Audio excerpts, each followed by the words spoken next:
as one star goes off, another stellar object comes onto the platform. And I think a lot of people here know Jim, and I'm not going to say any more except that he's going to say something coruscatingly brilliant.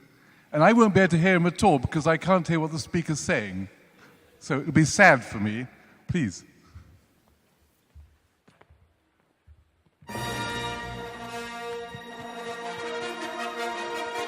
Good morning. The saga continues.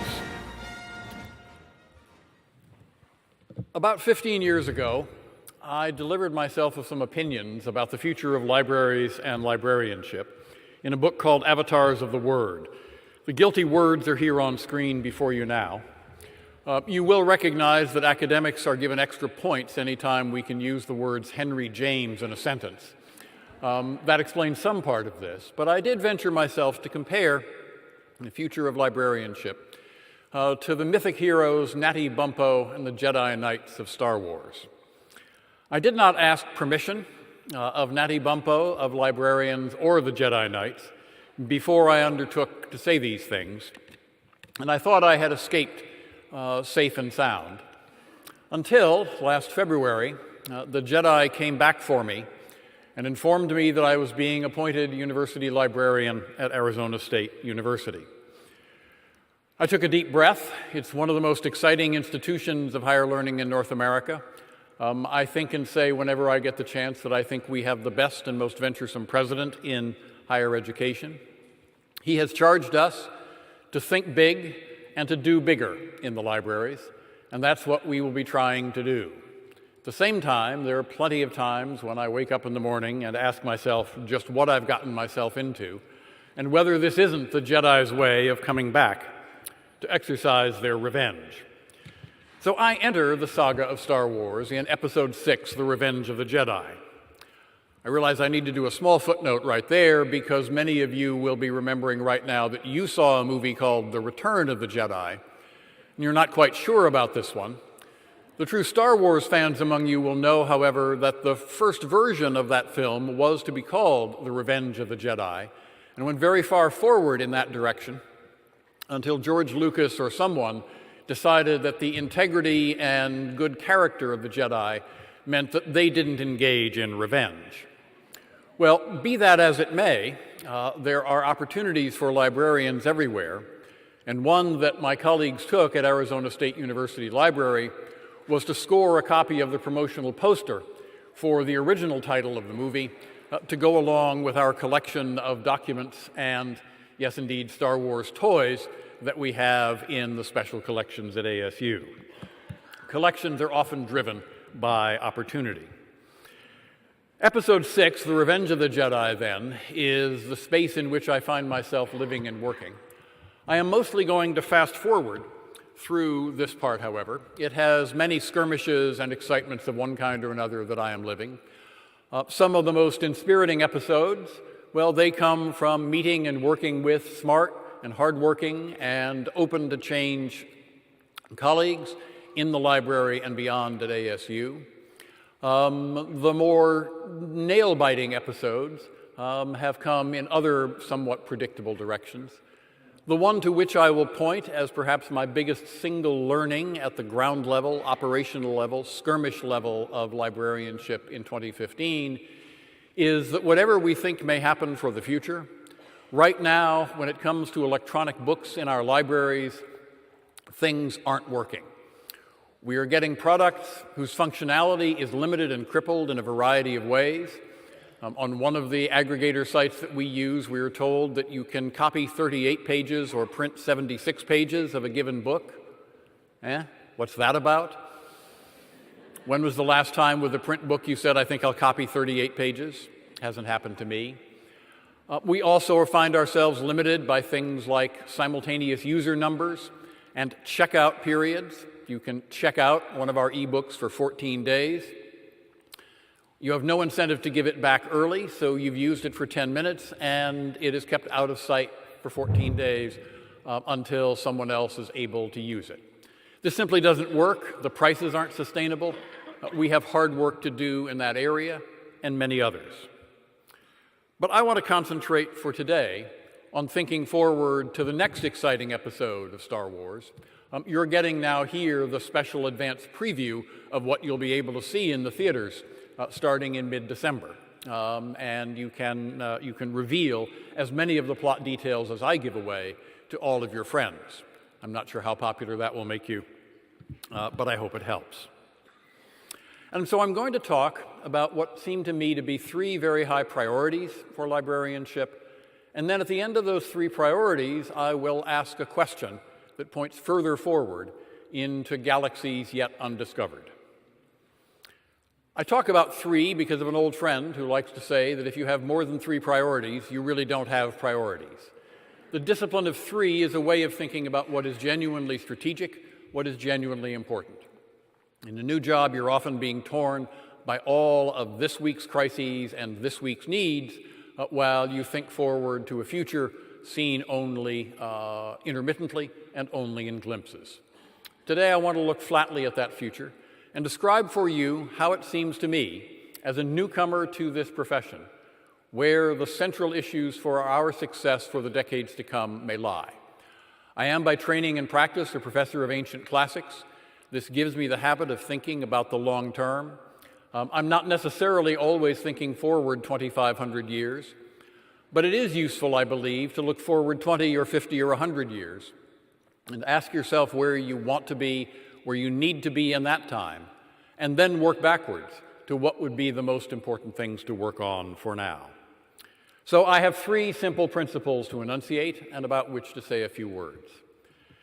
The first is a discovery that perhaps is easier to make at Arizona State University than some others. Arizona State University has over 80,000 students in what we now call our full immersion programs, but we also have over 20,000 online degree candidates, and those numbers are going up rapidly.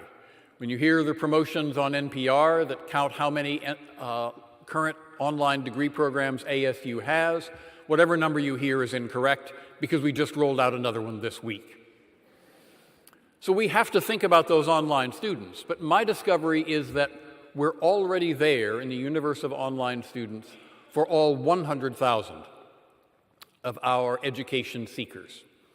Yes, we have gate counts in our main building of 1.5 million a year on a busy Tuesday or Thursday in term time. More than 10,000 people come into our largest building, and another 6 or 7 come into another building 3 blocks away. But if you track those students through our buildings, the use they are making of our material collections while they are there verges on the trivial. I have been joking that the average number of customers, faculty, or students whom you can find in our stacks of our libraries looking for a book at any given moment is consistently through the day exactly 1. Why is that the case? Well, I'm not even in the stacks. I'm still active in my scholarship. My office is on the same floor with history, philosophy, and religion. And when I want one of the books from those stacks, yes, I go online, I click a couple of times, and I pick it up at the front circulation desk on my way out of the building that evening because it's just plain easier to do. I'm an online student in that regard. But if all of our students are online students and need to be served in that way, we have important changes in the way we imagine our services. With luck, very soon, we will have an opportunity to renovate completely the main building in which we work on the ASU campus. And if that comes to pass soon, it will be an opportunity to use that as a forcing function to change the way we think of our services. What happens when we don't have a core collection and core users and then supplementation online, but rather we have a library accessed mainly online and physical service points on our campuses that deliver the appropriate services to those who come in the building looking for them and support the delivery of services for those people and all the others when they are not in the building. It means we need to think about how we can deliver every service we have to every one of our users wherever they may happen to be. It means we need to build, of course, our discovery tools. That's a this year kind of task.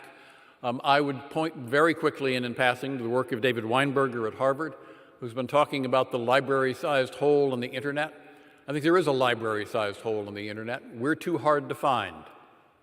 Our content requires you to think of yourself first most of the time, as a library user before you begin to get access to it. We need to change that. We need to have tools that are so powerful and so effective that people say to each other, I'm not doing one of those stupid Google searches again, I'm using the library search because that's where I find the good stuff. And I do deeply believe that we have the good stuff in our libraries. But I'm particularly concerned in this context about what happens to our traditional physical collections. Strongly believe that we need to make the content of those collections available to all of those online users. Proud to say that right now, if you are an online student at ASU and you want to have access to one of our books that's only available in print, we will in fact mail it to you. It's a little sobering to realize that our demand for that service is running around 150 volumes a semester, but at least at that level we can afford to provide that service. But we need to get past that. We need to get past that by addressing what I call the crisis of the boomer books. The books that are themselves baby boomers in the library, the efflorescence of publications that appeared in the 1950s, 1960s, 1970s, justified the building of our great stack towers, and now have filled our shelves for, in many cases, more than 50 years. As long ago as 10 years ago, it was discovered by an Ithaca study that 83% of the books in our research libraries are presumably in copyright post-1923. That was using data of 10 years ago. That percentage has to have gone higher. We are now the custodians of huge collections of the cultural heritage of the 20th century, which can be accessed mainly, almost exclusively, only in print, only with the physical artifacts.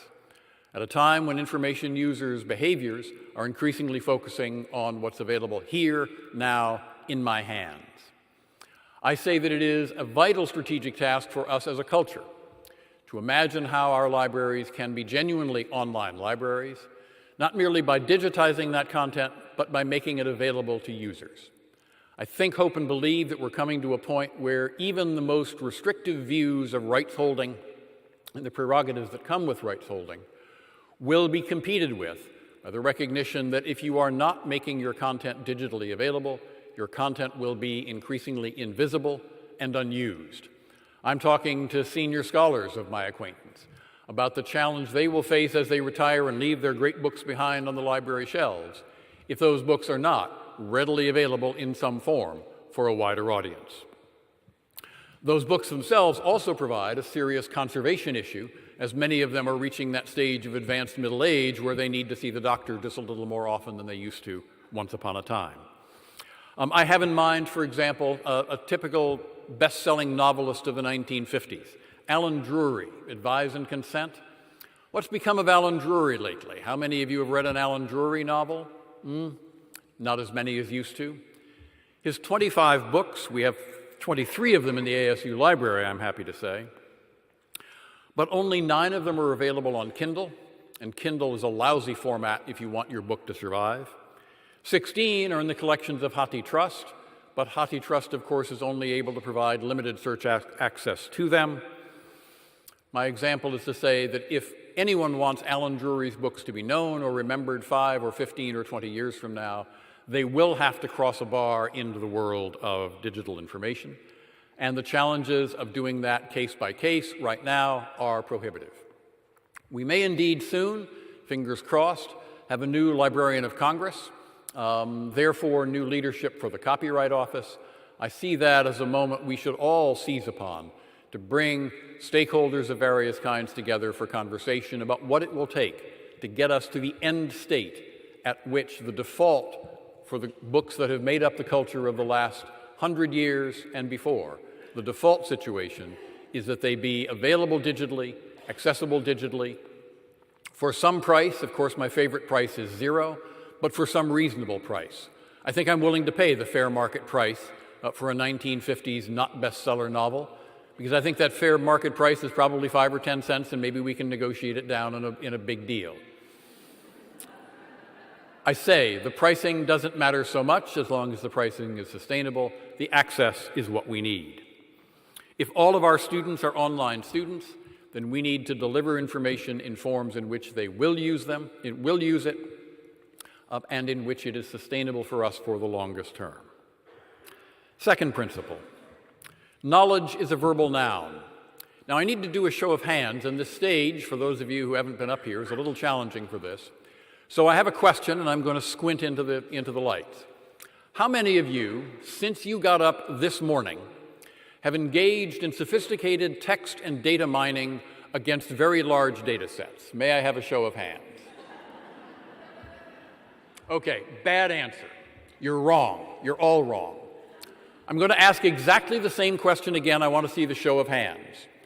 How many of you, since you got up this morning, have done a Google search? Show of hands. Much better answer. Correct. My point is, those two questions are functionally identical. The knowledge use practices we engage in depend, in ways we've barely come to realize, on access to huge collections of information structured in a wide and divergent varieties of ways, accessed with incredibly powerful tools. Google does now, against what's arguably the largest data set in the history of this galaxy, that kind of searching all day, every day, and we take it for granted. But think of your practice with a Google search as well. What happened to that Google search you got this morning when that page of results showed up with your first page of hits? Did you get out a spiral notebook and write down and take notes on everything you were finding in your Google search? I doubt it. Do you download all your Google searches to your own machines and back them up and preserve them for all time? I doubt it. No, you clicked on a link and that Google search and its results disappeared. Or you X'd out of that window satisfied with the information you'd had and those results disappeared. But at the moment you had those results, at the moment you did that search, that question you were asking and the results you got was the most important thing in the universe for you. It was knowledge of extraordinary sophistication, and now it's gone. Because you were making that knowledge on the fly, you were using it, and you were going on to make additional knowledge. If we're talking about flipping models in our libraries, this is the fundamental ontological flip of all flips. We no longer should think of libraries, no longer should think of knowledge as stable collections of information which can be consulted and used and recorded and preserved. Rather, we need to think of our libraries as places in which new knowledge is being made all the time. Many of us are experimenting with so-called maker spaces in our libraries. My argument here is simply that we have always been a maker space, but now we need to conceive ourselves in those terms, conceive the support of our users as people who are making knowledge all the time, making new knowledge, using our tools. And we need to know how to compete and keep up with the best tools and the best ways of using. As we talk about renovating our main building, I've been saying I'd be satisfied if we just blew out all the walls to the outer shell and left a completely blank, empty space facilitating modular adaptation over time. We're just on the point of building a more sophisticated geospatial data center, and that's an important thing to be doing now, to connect to a big data analytics center, of course, but I'm only too well aware that it's probably 5 or 10 or 15 years from now when we'll be looking at each other and saying, remember back when geospatial was big? Boy, those were the old days. We don't need hard carved into our buildings a geospatial research center endowed by the geospatial family to be carrying us forward 15 years from now. We will need to keep up. We will need to adapt. We will need to have the new skills for our librarians in order to support new skills for our users. Third principle, the printed book has a long and glorious future in front of it. I believe that strongly, and nothing I said before about the need to digitize the printed book should speak against that. We will be preserving and conserving and caring well for the printed books in our collections. But when I think forward 20 years, and I think forward to the next provost 20 years, I can predict this with absolute certainty. There will be provosts in our institutions in 20 years who say, excuse me, you have how many square feet of off-campus high-density shelving space, air-conditioned in a way that seems contradictory to our commitment to support a sustainable global environment, and just exactly how many of those objects are being pulled out of those buildings on a day-to-day basis? I know well as well that when that provost says that 20 years from now, some librarian is going to answer, well, let me get back to you on that. It's probably not very many. That's not a sustainable future. We need to be thinking now and making an object of our study among academics and librarians about what we do expect for the print collection of the future. I'm looking to design a position to post in a few weeks, which will be something like curator of the print collections of Arizona State University, separate from managing our larger collections issues, but thinking about how we handle the books we put in our off-campus shelving facilities, but at the same time, thinking about which books we have in which buildings on our campus for what purpose. And I think that means we need to do a kind of zero-based budgeting exercise about the books we have in our buildings. Right now, the books we have in our buildings are the ones we've just bought and the ones that have survived various culls and purges to off-campus shelving based on frequency of use.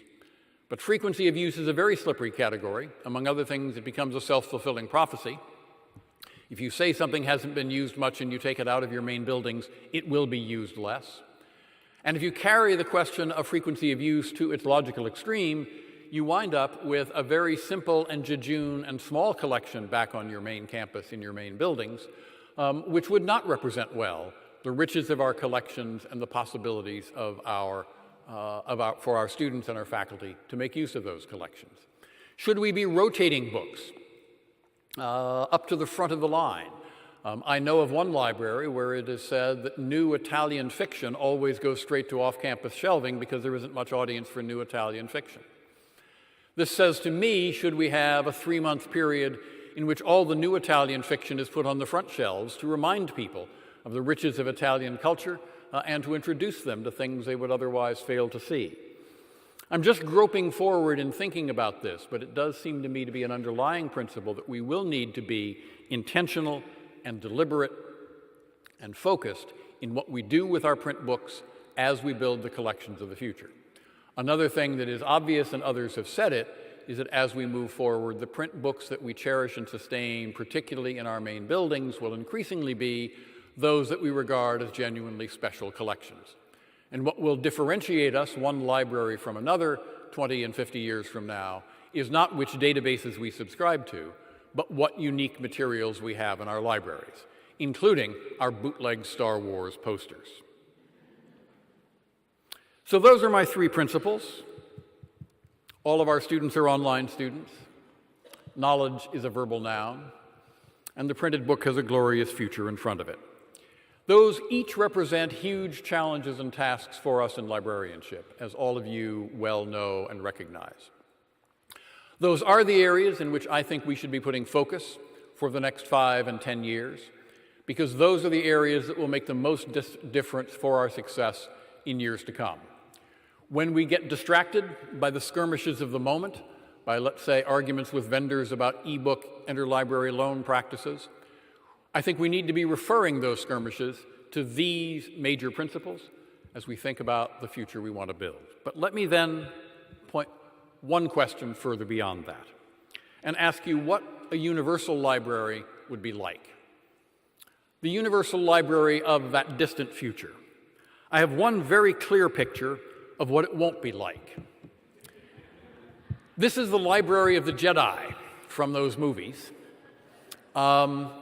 We live in the 21st century, therefore, when this image appeared in the movies, there was a small skirmish of intellectual property discussion with the Library of Trinity College, Dublin.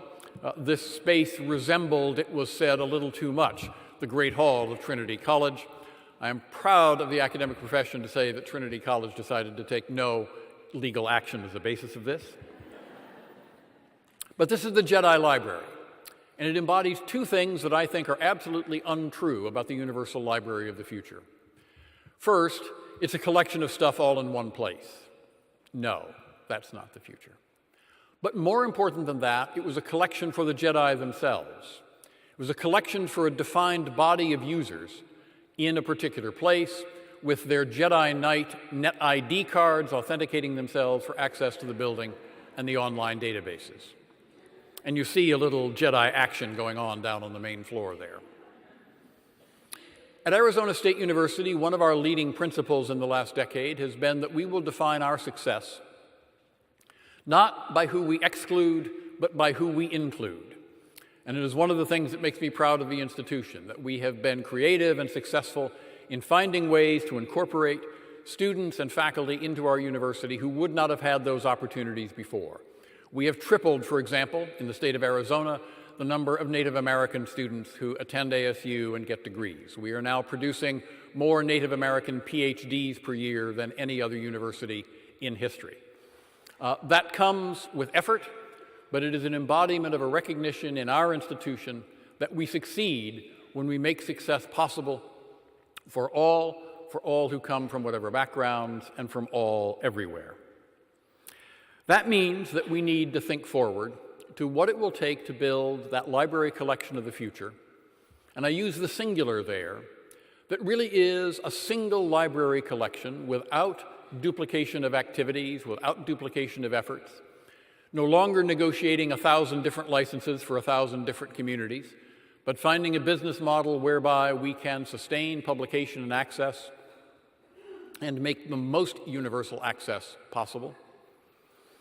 And one more time, flip the model away from imagining that we have many libraries and some collaborative activities to making the collaborative activity on the fundamentally core collection of library materials and resources the main business, and allow all of our individual libraries to be points of access, points of service provision, points of collection of special collections, no question, in that larger global kind of service. There are asterisks on the possibility of doing this. One asterisk is the inertial asterisk of wishing to keep control for ourselves of our own material. But even what we collect in our special collections should be made intellectually accessible, and where possible through digital representations, more than just intellectually accessible, to the widest possible range of users, not just those in our university communities, but those well beyond. I joke about Jedi Knight ID cards, but library cards have been a feature of our institutional and social practice for many, many years. We are all in favor of the widest possible access to our materials, and think of your day job. We all keep checking ID cards. We all keep talking about who is authenticated into our system. We all keep talking about the limitations on use, not the ultimate expansion of that use. But I would suggest the principle that there are no good reasons, and I'm emphasizing good, no good reasons why all of the riches of the best of our university and academic research libraries in the world should not be available to students in community colleges, to students in secondary schools, to people who don't live in privileged first world countries, to people who don't have their net ID card in any form or another, but still have a fundamental human right to inquire, to explore the results of human inquiry, to learn, to benefit from that, and to make new knowledge. The biggest asterisk on that future will be, of course, that there will be opposition from cultures and places in which the possibility of globalized access to information is unwelcome. I think that if 100 years from now we have come to a point at which there really is a universal access to library information throughout the world, then many other things in the world will have gone well. And I would turn that around and say that if we do not succeed in achieving that kind of collection, then not so many things will have gone so well, some other things will have gone badly.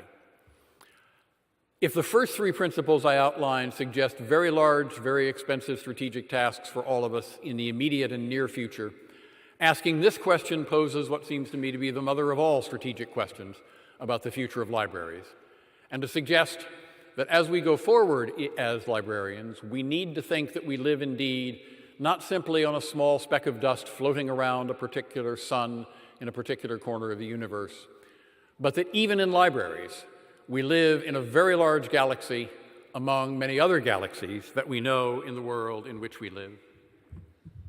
And so I come to the end of these remarks by wishing you the very best that I possibly can. When you saw the title of my remarks, you probably should have been able to predict what my last words to you would be, and I will indeed utter them now. May the Force be with you.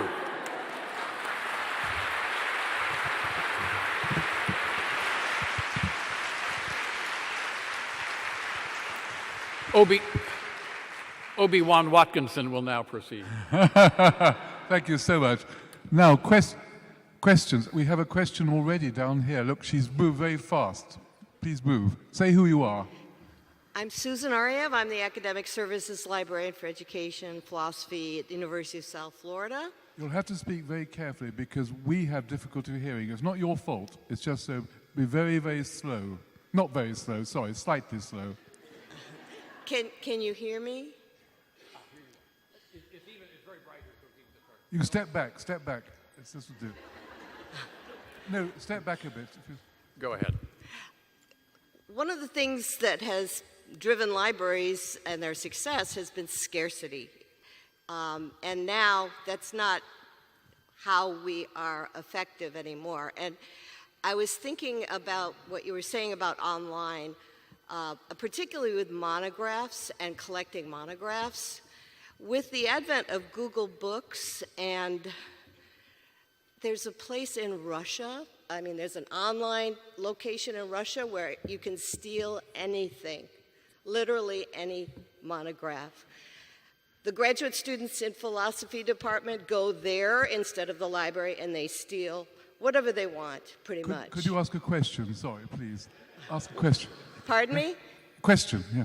My question is, with the ubiquity of a millennial generation who is constantly stealing stuff, do you think books will be marginalized in the future? They could be. Let me say two things to that. You point to Russian and other websites on which you can find bootleg anything.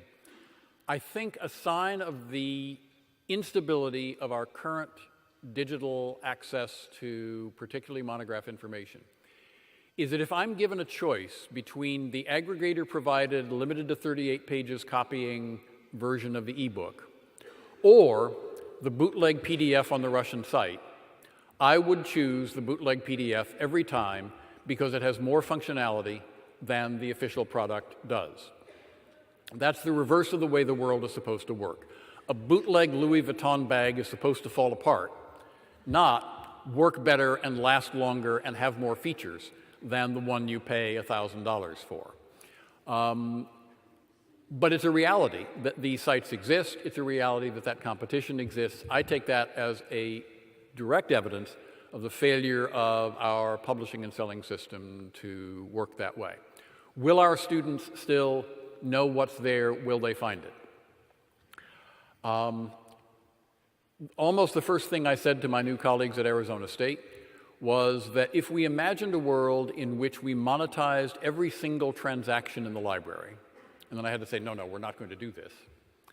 But if we monetized every search, if we monetized every checkout, if we monetized every question a user asks a librarian, what would we do then to push product?